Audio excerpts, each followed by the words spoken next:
Good morning, and hello, welcome. Thank you so much for tuning in and watching this live video. My name is Charlotte Burns, and I'm just going to adjust the camera.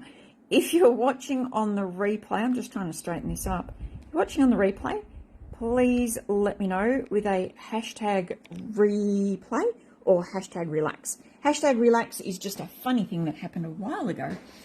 Someone posted it, and I thought it was quite amusing.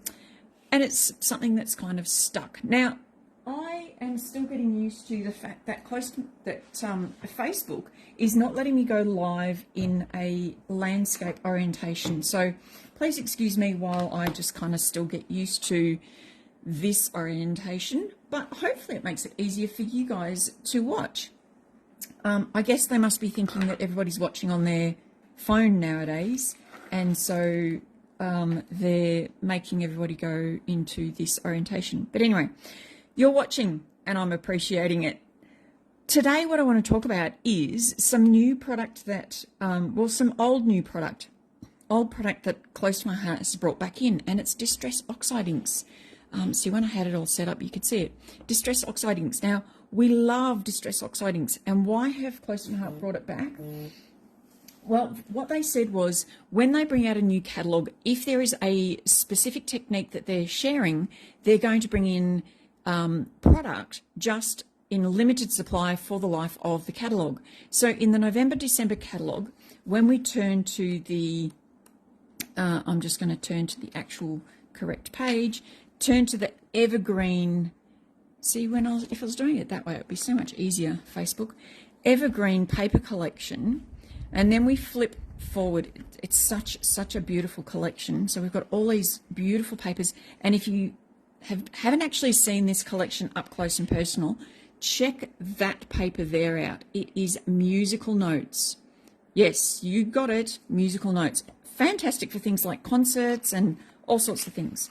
Absolutely all sorts of things. This just shows the paper collection, as well as the embellishments and so forth. But if we skip forward in the catalogue to the scrapbooking workshop kit, which is always an interesting thing to have a look at, even if you don't look at the scrapbooking workshop, even if you don't buy the scrapbooking workshop kit, it's always handy to have a look down the bottom, and often they'll have a featured technique. And this is really great. So the featured technique for the Evergreen Scrapbooking Workshop Kit is embellishing with Distress Oxide ink and gloss spray. And what that means is, for a very short period of time, Close to My Heart have made available, and this is where we look at the other page, where we look at the additional supplies, so that's over here. Close to My Heart have made available Rustic Wilderness Distress Oxide ink and Speckled Egg Distress Oxide ink. And what you do is you actually blend them. So what I've done is, because I don't actually have this workshop kit just yet, what you do is you take a piece of cardstock, which is in the kit, and I've grabbed some sage cardstock, and you can see there's light and dark. So I'm going to play around a little bit with the light and the dark. So take your cardstock, then you need the Distress Oxide inks, and maybe you've already got these in your supply, because we did used to stock these. Thankfully I did. So Rustic Wilderness and Speckled Egg. Let me know in the comments, have you got these in your stash? You need two blending brushes. Now these are just blending brushes that I've used on green ink. I do recommend that you use two separate ones so that you're not mixing the colours.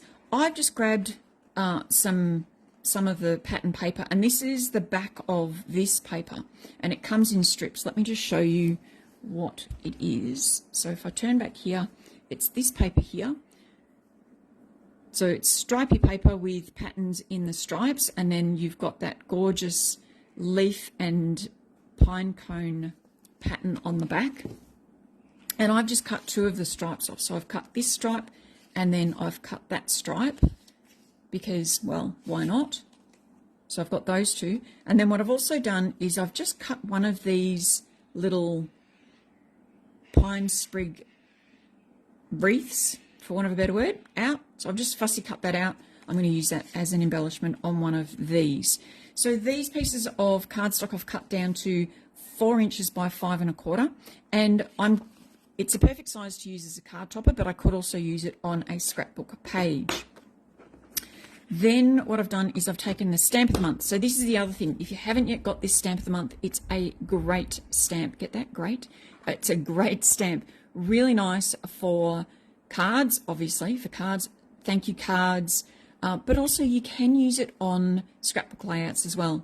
They're nice and big, lots of different fonts and everything, and even things like Today and Everyday I Am, and For You, for the friendship we share. It's really, really nice, really beautiful stamp set. Okay, so let me get into the actual technique.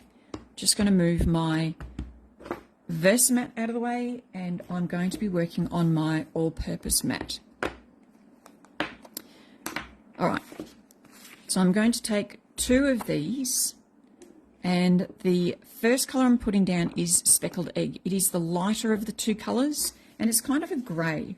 I don't know why I turned that over. I'm just going to blend this and make sure I haven't got too much ink left on this blending brush, which that looks fairly clean. This is how I clean my blending brushes off, just in case you didn't know.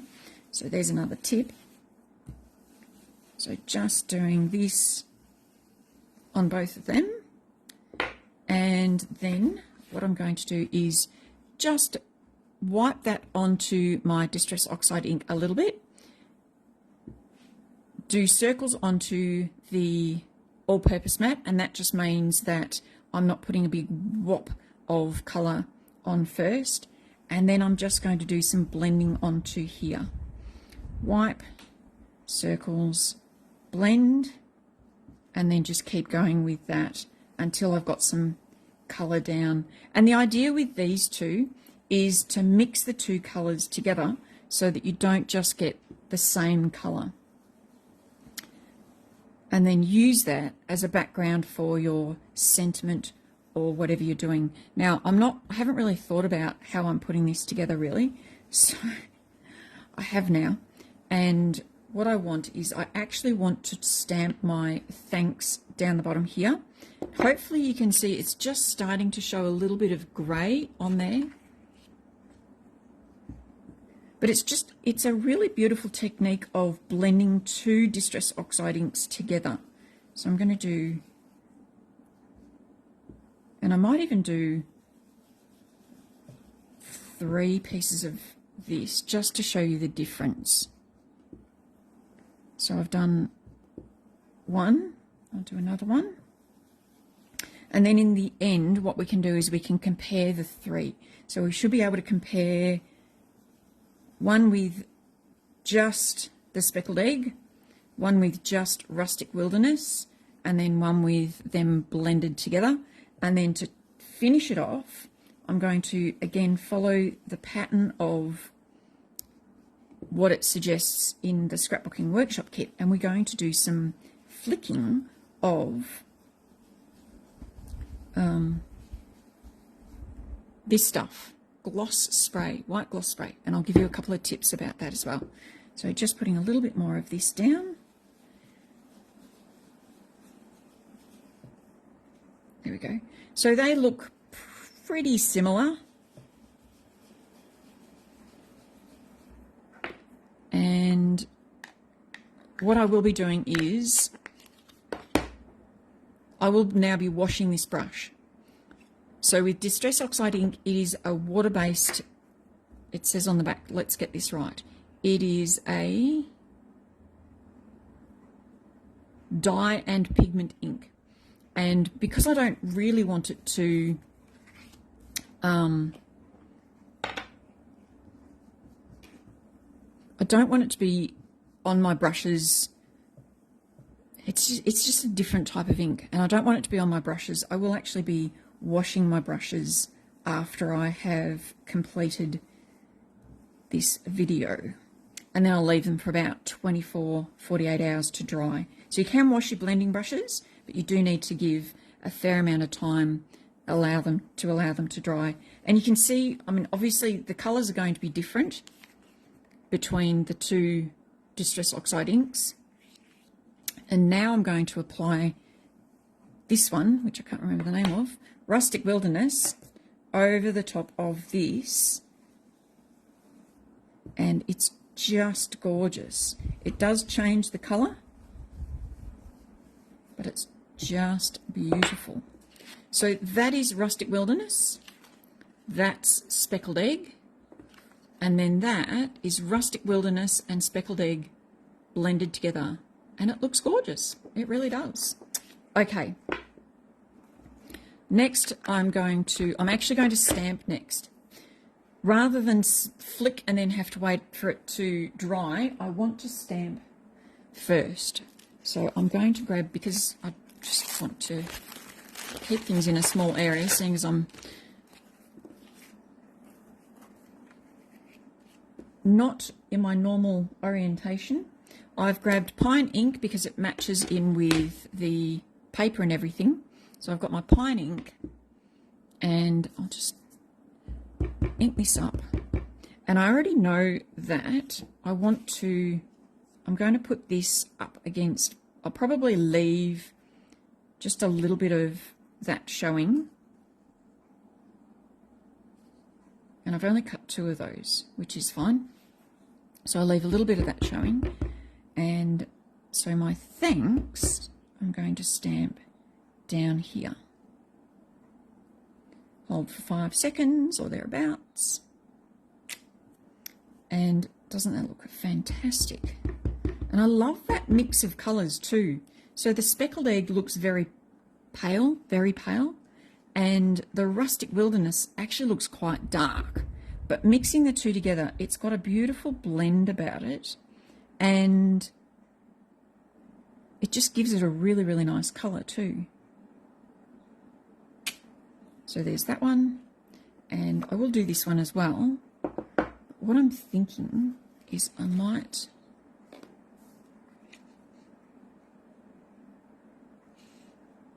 I'll probably do that. I just want to measure and see.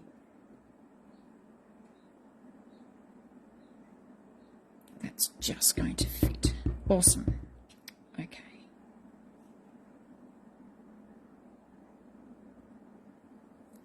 There we go. So I don't need to stick that down, and I don't want to stick anything down to the bases until I've actually flicked with my gloss spray. So there we go. Just clean that off on my stamp chamois and leave it over there to get lost. No, it won't get lost. I promise I will put it back on my carrier sheet. And it's amazing how even just those 3 stamped look different on the Rustic Wilderness, the Speckled Egg, and the combination of Rustic Wilderness and Speckled Egg. They look different. It's quite amazing. Okay, the next thing I'm going to do is cover up my ink pad and grab my gloss spray. So this does say it does spray, and it does have a spray cap to it. But what I find is that no matter what I do, the spray ends up clogging up. Now, if you've used gloss spray before and you know a fix for making it so that that doesn't clog up, please share it with me in the comments. I would love to know. I've heard lots of different ways of keeping them so they don't clog up, and none of them have worked for me. So what I do is I have found another way around it, and I could do it straight onto my all-purpose mat, but what I usually do is I grab my one of these what we call pizza boxes that we get when we have a small delivery from close to my heart. I sometimes get some, but often I get really big ones. And I put it inside this because it gives me just the edges to protect what I'm doing. Always give it a shake. It's got a ball bearing in there, and we can hear that clattering around, hopefully. So give it a shake and get all the paint mixed up. And then unscrew the top, and there are a couple of ways of doing this.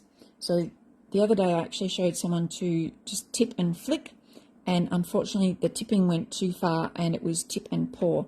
So I'm not going to encourage that anymore.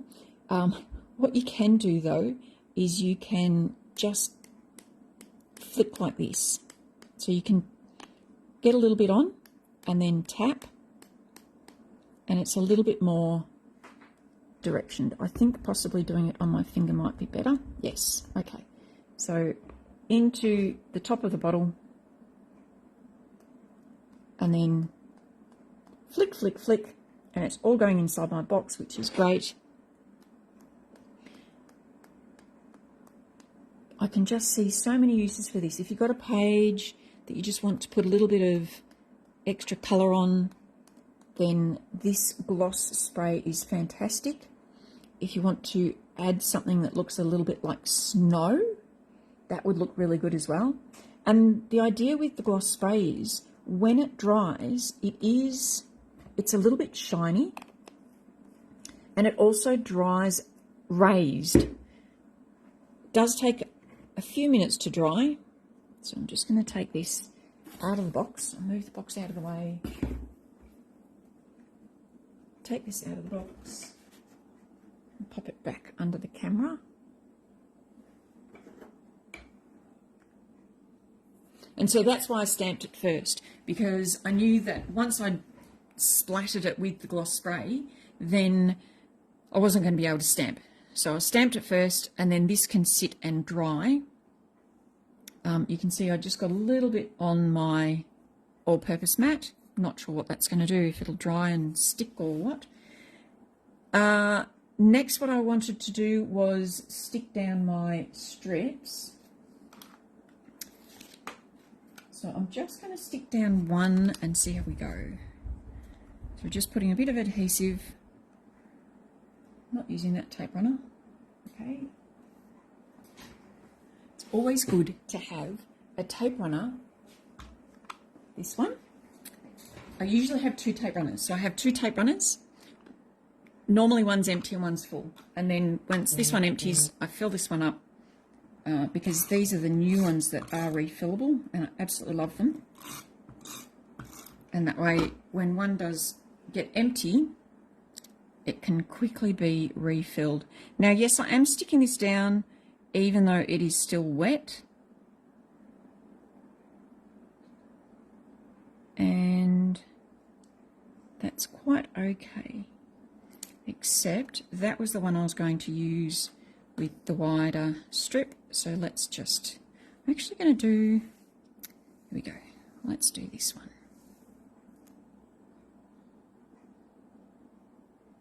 So just a little border at the edge, because I think it looks nice. And then, if I can find it, my little cutout. So this one here, get a bit of 3D foam tape.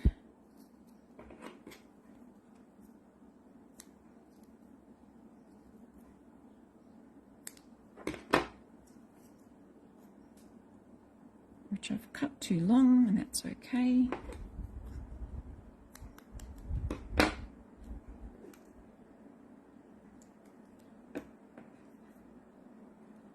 There we go.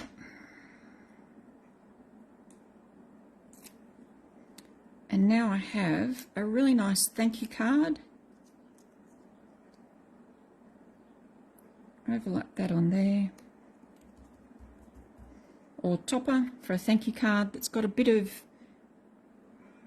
texture and everything. And I'm quite happy with that. Just a really quick and simple way of making up some cards and adding some colour. And isn't that colour just fabulous when you look at... So that's the Rustic Wilderness one, that's the Speckled Egg one, and then the one in the middle is the Mixture. Lovely. All right, I hope you've enjoyed this video. I hope that you have learnt something. Let me know, do you have Distress Oxide inks in your stash? And if so, do you have those two colours? Have a play with mixing the two colours together. And over on my Charlotte Scrap and Chat Facebook group, I would absolutely love to see what you come up with. All right, stay safe, keep crafting, and as always, bye for now.